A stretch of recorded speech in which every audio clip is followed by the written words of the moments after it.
welcome to Live Interactive English. I'm Mike. And I'm Sam. And we have a very interesting two-day article for you guys. Now, the title kind of tells it all. It says, From Poison to Pizza Sauce, The Strange History of Tomatoes.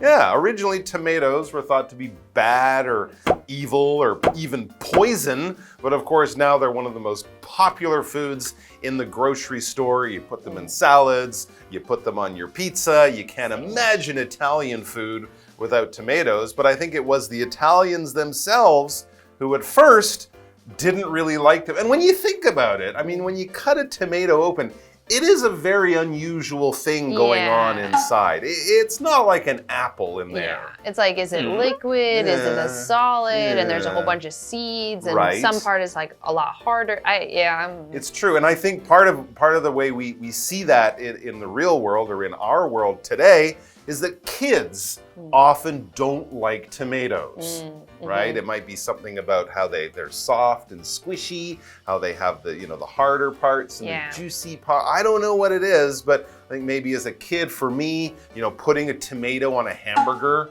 I'd like ketchup, but not the tomato. Yeah, same. So I think it's one of those things. And there are other vegetables. I think for me, the onion. As a little kid, I didn't like onions. But then as you grow up, you kind of learn to appreciate them. And I think the tomato is in that same family of slightly strange foods. Yes, when I was a kid, I would not touch a tomato with a 10-foot pole, but I loved ketchup.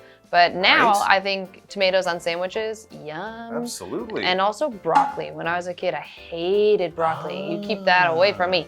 But now that I'm older, I think broccoli is really delicious. Broccoli is really good, but you're right, it's a little weird little tree. Yeah. I used to like the top part of the broccoli, but not the crunchy part, but now that's what I enjoy. So there are things that either through history or through our own lives, we can go from going aïe to yum yum.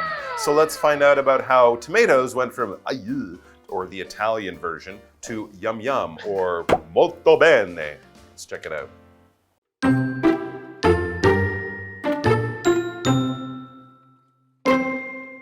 Tomatoes, where would we be without them?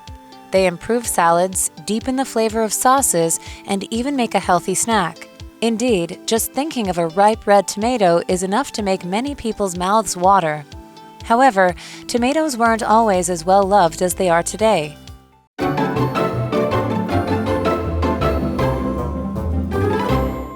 Okay, so today is part 1 of our 2-part article that says From Poison to Pizza Sauce, The Strange History of Tomatoes. So yes, sometime in the past, people thought or were being poisoned by tomatoes. So I think that's a kind of an interesting assumption. So I'd like to know more about it and see, where did this come from? Why did people think that tomatoes were poisoning them? And now we can eat them and nobody's being poisoned. That's true. People obviously didn't like them now, but you can't imagine having pizza or Italian food without having a sauce made from the same thing, made from these tomatoes. And what is a sauce? It's a kind of liquid that we make to add flavor to our food. It's often made by processing an ingredient of some kind. You either cook it down or you squeeze it and age it over some time. You might put this black soy sauce on some of your Chinese food, for example, or on your sushi, or you might make a sauce by boiling down bits of fish or bits of meat or types of vegetables, and then you kind of get the water out, make the flavor stronger, add in some salt, pepper, spices, and then you put it on your food, with your food, on top of your food, cook the food around it, and the sauce will add flavor to it. And as I said, it's a liquid, but it's quite thick, right? You don't drink sauce, you kind of put it on the food and eat it that way. But it can really make your food go from bland or boring to very delicious. For example, the sauce is sweet and a little bit sour. It's probably a sweet and sour sauce. Say, sweet and sour sauce. That makes sense. Yes, and so tomatoes are used in many sauces because they cook down into a nice kind of texture and flavor. A lot of umami. Yes. Yeah. So let's see, what does the article say about tomatoes? Tomatoes, where would we be without them? Well, we would have a very different pizza, that's for sure. They improve salads, deepen the flavor of sauces, and even make a healthy snack. My dad used to eat tomatoes just like an apple. Really? He's a big tomato person. I saw people in England do that. I thought that was weird. I don't think I could do it, but people like it. Yeah. So we are just getting kind of the intro to our article. It says opening up about what are these tomatoes? What would we do without them? All that kind of stuff. Some examples of how we use them. Deepening the flavor of sauce was one of the examples. And we have this verb deepen. To deepen means to make something deeper. Now, in most cases, we talk about deepening the flavor, as in this case, or deepening your understanding.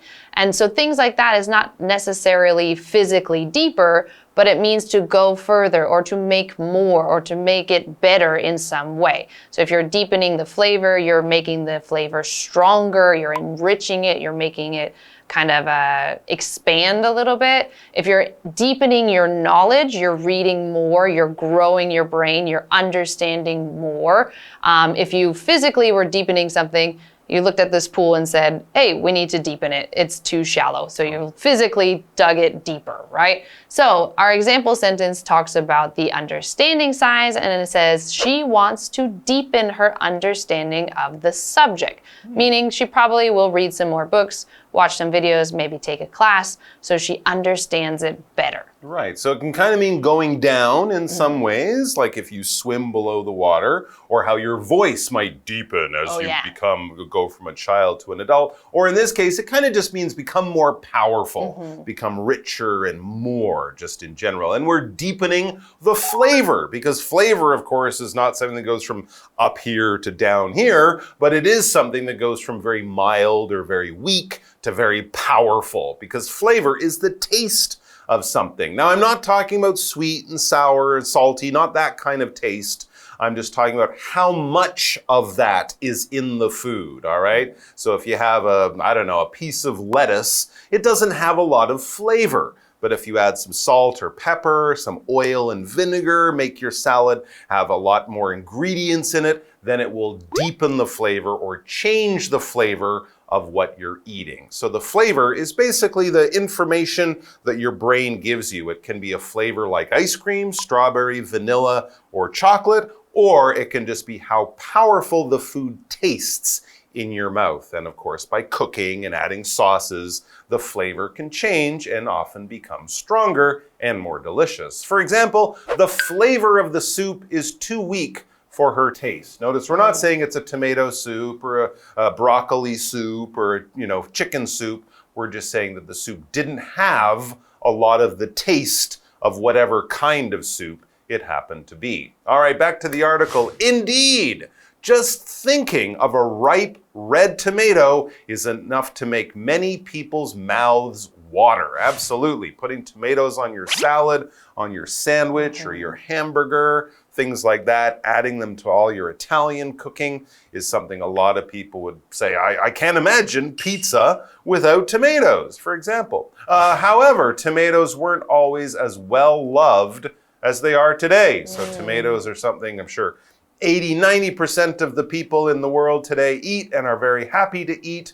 But back in the old days, that was not true. Yes, and so then we talked about them being ripe, or these types of foods being ripe. Ripe is an adjective that is used mostly to describe fruits. Could be vegetables too, is like if it is ready to eat. So obviously if you get like a pear and you get the pear when it's right after it's been picked, it's not going to be quite ripe enough to eat. So you have to wait until it gets softer, and then that's the time that you would eat it. Same with like bananas. That's a very good example because they start out green. Obviously, we all know that a green banana is not the most delicious thing to eat. Tomatoes too. Oh, tomatoes, yes. They also usually start as green when they're even still on the vine. Hard.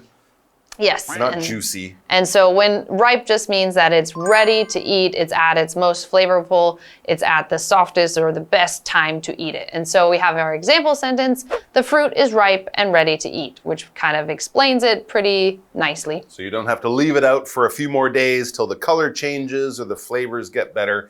It's perfect to eat right now. And of course, as you mentioned, this is usually used for fruits, maybe vegetables, but we wouldn't talk about ripe fish or ripe steaks or something like that. Meat is different. All right, we'll take a break and then we'll be back with more about the tomato and the tomato.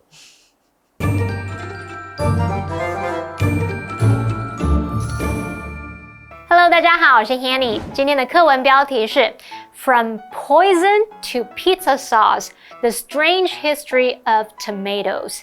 从毒药到披萨酱汁。以前怎么会有人把这个番茄想成毒药呢？这还蛮有意思的哦。Sam 老师一开始用到 assumption 这个名词，我们学一下 assumption。assumption 这个名词表示假设、假定或是臆断。好，那我们知道番茄它可以增添沙拉的口感、酱料的风味，也可以是一个健康的点心。光是想到一个成熟的红番茄，哇，那个画面就会让很多人垂涎欲滴了。不过番茄并非一直像现在一样受到喜爱哦。我们来看单字 sauce， 它是名词，表示酱汁。老师提到说，番茄有被用在许多酱料当中，可以帮助提升口感跟鲜味。老师用到 texture 这个字 ，texture。这个名词可以指口感，也可以指质感、质地。还有提到 umami，umami 可以指美味、鲜味的意思。好，下一个单字 deepen 是动词，它表示加深、增进或者是变强烈，使什么加剧。Sam 老师在讲解时，他用到 enrich 这个动词，就是在 rich 前面加上 en 这个字首，变成动词就可以表达使丰富、使富含什么或是充实的意思。再来看到 flavor， 它表示味、口味啊、味道、风味。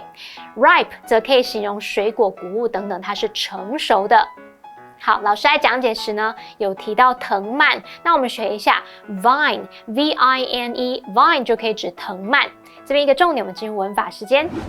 好，我们来看这个重点是 as 加形容词加 as， 或是 as 加副词加 as， 这是原级比较的句型，用来表示两个人事物的状态或特质相同，意思就是说和什么什么一样怎么样。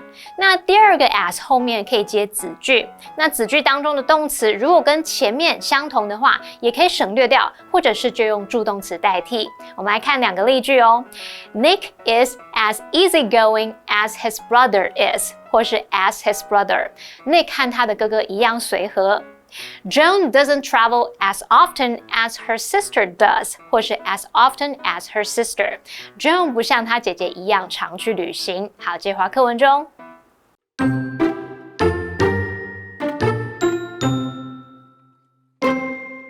Tomatoes are native to South America, and they were being grown for food as far back as 500 BC. After the Spanish took over much of South America in the 16th century, tomatoes began being shipped to Europe, but Europeans didn't start eating them until much later. For many years, Europeans rejected tomatoes as food and only grew them for decoration. But why? One reason was that people thought tomatoes caused the deaths of several European aristocrats. At the time, rich people used metal plates, and these plates typically contain lead. The acid in the tomatoes drew the lead out of the plates and into the food. Therefore, those who ate from the plates often died of lead poisoning. People mistakenly blamed the tomatoes, not the plates, for the deaths.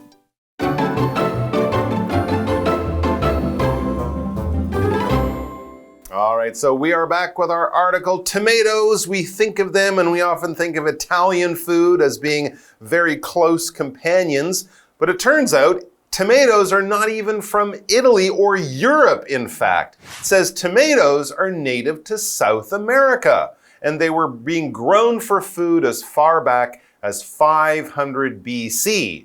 But in South America, so Julius Caesar in Italy and Rome, he never had tomatoes, but the ancient Inca or Aztec, the native people of ancient Central and South America, they did have tomatoes because tomatoes are native to that part of the world. Native, here we're using it as an adjective, just means coming from a certain place. It could have spread out, it could have traveled and gone all sorts of other places over time, but originally that is where it came from, that is where it was first seen or first developed. So we can talk about people being native to a certain area, fruits, vegetables being native, different parts of culture. We can talk about songs or stories or whatever being native to a certain place. They become popular in other parts of the world, but go back in time. That is where they originated. That is where they first came from. For example, she is a native speaker of English. In this case, we're saying that she learned English as a young child from her parents. It is her mother tongue. It's not something she learned as a second or third language later on. So if you're a native English speaker, you grew up speaking and listening to English even as a baby. Yes, and so then if we go back to our story, we see that now we have somebody from the Europe continent, and they're coming over to kind of see about these tomatoes. To bring the tomatoes home. Yeah, that's the whole reason they went Yes, there. That's right. So if we read, it says, after the Spanish took over much of South America in the 16th century, tomatoes began being shipped to Europe. But Europeans didn't start eating them until much later. For many years, Europeans rejected tomatoes as food and only grew them for decoration. But why? For decoration. For decoration, yeah. Like growing tomatoes just in your garden because they're red and green and beautiful, but I'm not going to cut one off. I'm not going to eat them. Why? Why were Europeans, they were attracted to tomatoes. They thought they looked nice, but they wouldn't eat them. Why? It says one reason was that people thought tomatoes caused the deaths of several European aristocrats. Very interesting. So these aristocrats would have been famous people probably. And so after eating a few tomatoes, some of these rich folks, they died. And of course the news spread because these were famous rich aristocrats. And so the common people who heard the story, did you hear about the baron or the lord or whatever of something? He ate a tomato and then he died the next day. Oh my gosh, people would have been shocked and scared, right? Well, there actually might have been a reason why these aristocrats might have died, and you can't really blame the tomatoes. It says at the time, rich people, like aristocrats, used metal plates. And these plates typically contained lead. Lead. This is a type of metal, Pb, on the periodic table for all you chemistry fans out there. Lead is useful for lots of things, but it's very poisonous to humans, to most living things. We used to have lead in paint. Yes. We used to have lead in the gas that our cars burn. And we realized this is bad for people. It's causing health problems. They didn't know this back then. So what about the lead in the plates and the tomatoes created a bad combination? The acid in the tomatoes drew the lead out of the plates and into the food. So they were getting more lead in their bodies by eating tomatoes than they would have if they'd been eating fish on the same plate or something like that. Yes. Interesting. That is very interesting. And it says, therefore, those who ate from the plates often died of lead poisoning. People mistakenly blamed the tomatoes, not the plates, for the deaths. Because they didn't know that lead was so poisonous. But they knew that the tomato on the plate, they're eating it and then they're dying. So that's their natural assumption. I mean, in a way, it still was a little bit the tomato's fault because the acid from the tomato, but tomato itself is not poisonous if you eat it not on that plate. So the combination was the real kicker in that case. That's right. Of course, today we make our plates out of clay, porcelain, china. We don't use metal plates much or lead at all. So it's not a problem now, but back then, it was, and it made the tomato sales really go down. Not good. And that's all for today, but we'll be back tomorrow with more about the great tomato, its interesting history, and why lead plates and tomatoes should be kept in separate parts of your home. Throw away the lead plates. Yeah. Just throw them away. Yeah, don't keep them.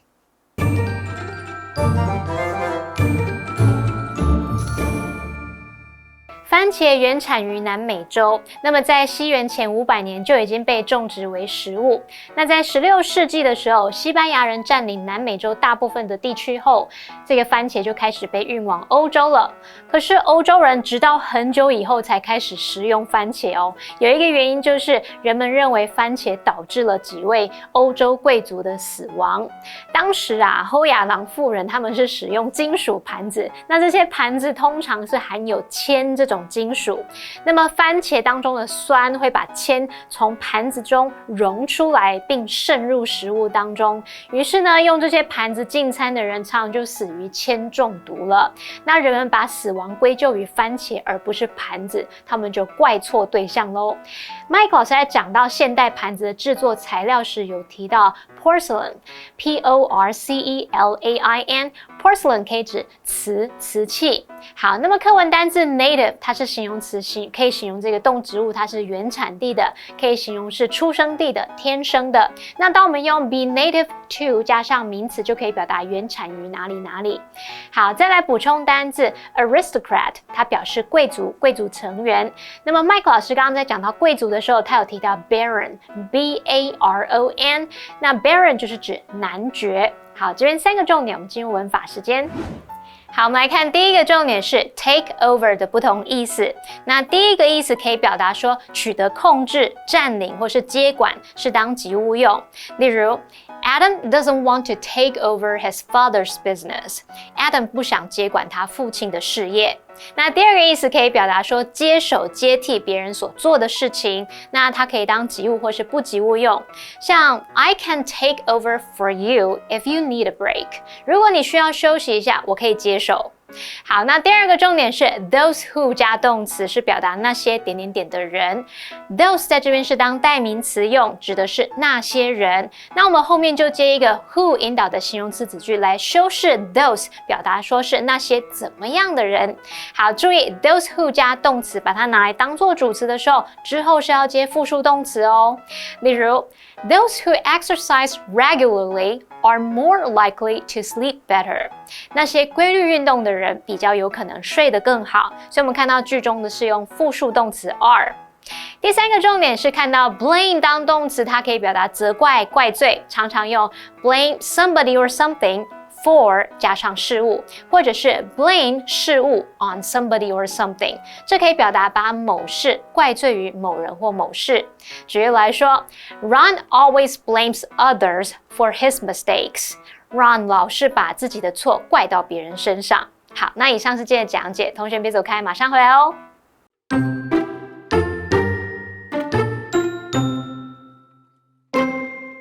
Tomatoes, where would we be without them? They improve salads, deepen the flavor of sauces, and even make a healthy snack. Indeed, just thinking of a ripe red tomato is enough to make many people's mouths water. However, tomatoes weren't always as well loved as they are today. Tomatoes are native to South America, and they were being grown for food as far back as 500 BC. After the Spanish took over much of South America in the 16th century, tomatoes began being shipped to Europe, but Europeans didn't start eating them until much later. For many years, Europeans rejected tomatoes as food and only grew them for decoration. But why? One reason was that people thought tomatoes caused the deaths of several European aristocrats. At the time, rich people used metal plates, and these plates typically contain lead. The acid in the tomatoes drew the lead out of the plates and into the food. Therefore, those who ate from the plates often died of lead poisoning. People mistakenly blamed the tomatoes, not the plates, for the deaths. Today we are in Chiayi's Nantian Market and we're learning a little bit about the origin. Like it used to be a place where soldiers would go and buy their goods and supplies. It's been through many different kinds of changes over the years, and in this video we will take a look at the importance of this traditional market and traditional markets in general, how important they are to the people here in Taiwan. So let's get into the video and take a look. Nantian Market used to be called Bingzai Market. It was a place where the military sent soldiers to purchase goods. Later, as there were more and more vendors, it was moved to another place, to avoid traffic problems and to cut down on pollution. That is the origin of the Nantian Market. The market went through many failures, but it gradually prospered, and had nearly 400 stalls in its golden age. The vendors only sell wholesale, and provide food sources for nearby catering businesses. The items that are sold range from fruits and vegetables to fish and groceries. There are people who think that traditional market vendors have lower positions in society. However, they are actually very hard-working people. The vendors have built their own businesses from nothing and also provide the most diverse food sources for the people. No matter how bad the weather is, they will show up at the market on time. The Nantian Market brings positive educational significance to society. Today, even though the popularity of traditional markets is gradually declining, its hard-working concept and strong human connections are something we should not give up easily. Who needs big grocery stores? If you want to buy fruits and vegetables, fresh meats, fresh fish, the place you should be doing that is traditional markets. So looking at the Nantian Market, we see how important these workers who bring all of these produce, meats, fish, and even more to the people at wholesale prices. So I don't know about you, but I hope that the traditional markets continue to grow and become more and more popular. So if you're in Chiayi, I'll see you at Nantian Market.